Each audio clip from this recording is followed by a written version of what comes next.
En esta unidad hablaremos sobre las propiedades de los metales, los no metales y metaloides. En total son 118 los elementos químicos de la tabla periódica. La mayoría de ellos son metales que se encuentran presentes en la corteza terrestre. El resto de los elementos, la minoría, aunque no menos importante, son los no metálicos, que resultan cuerpos orgánicos esenciales para la vida, y los metaloides, que son intermedios entre ambos. Los metales son elementos químicos puros que se caracterizan por ser sólidos a temperatura ambiente, excepto el mercurio, que es un metal líquido. Se emplean, por ejemplo, para la fabricación de múltiples objetos a través de la aleación de metales, que implica un proceso en el que se mezclan dos o más metales en estado natural. Algunas de sus propiedades físicas son maleables, es decir, se pueden deformar sin romperse a través de golpes o de compresiones. Por ejemplo, el oro. Son dúctiles, es decir, se los puede manipular y darles formas de hilo. Por ejemplo, el bronce. Son conductores, es decir, transmiten la electricidad y el calor. Por ejemplo, la plata es el mejor conductor. Y son resistentes debido a su alta densidad, excepto algunos metales quebradizos como el antimonio, el bismuto y el manganeso.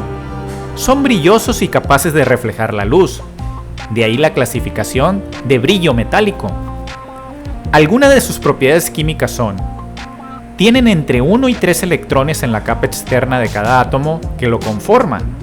Pierden electrones de manera fácil.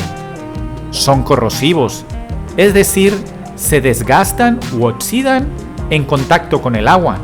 Tienen baja electronegatividad, que es baja capacidad de atraer electrones.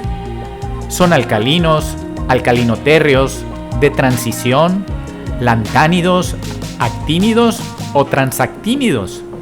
Las características de los no metales se caracterizan por tener apariencias variadas entre gaseosos, líquidos y sólidos. Por ejemplo, el gaseoso como el helio, blando como el azufre y duro como el diamante. Algunas de sus propiedades físicas son: no son corrosivos, son pobres conductores de la electricidad y el calor, son frágiles, quebradizos, blandos o duros, no son maleables y no son dúctiles. Algunas de sus propiedades químicas son: tienen entre 4 y 8 electrones en su capa externa, tienen una alta electronegatividad, que es la capacidad de atraer electrones, son buenos agentes oxidantes, forman óxido ácido, forman aniones, es decir, iones de carga negativa, tienen puntos de fusión más bajos que el de los metales. Varios no metales son diatómicos, que son formados por 2 átomos. Están presentes en los minerales de la corteza terrestre, en la atmósfera o en las sales marinas. Algunos ejemplos de los no metales son el carbono, el hidrógeno, el oxígeno, el nitrógeno, el fósforo y el azufre. Es importante mencionar que estos elementos son considerados como elementos esenciales para la vida, por ello denominados como bioelementos primarios. Las características de los metaloides.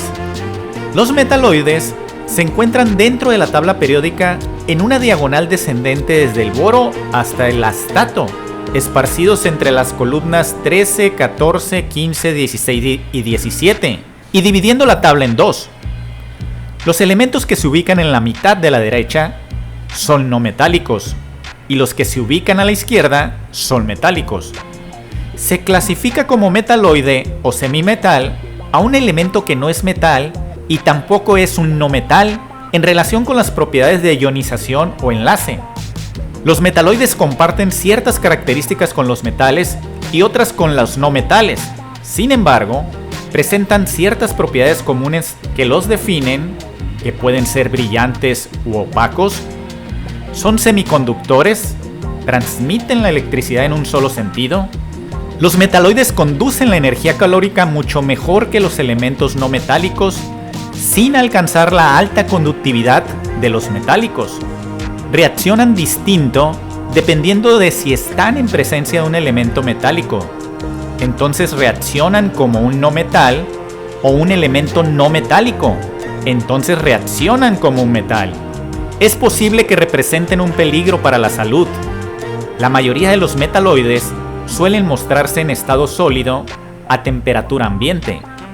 Son diversos en su peso atómico.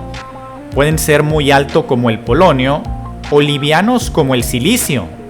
La mayoría de los semimetales son aprovechados para la fabricación de aparatos electrónicos y elementos semiconductores.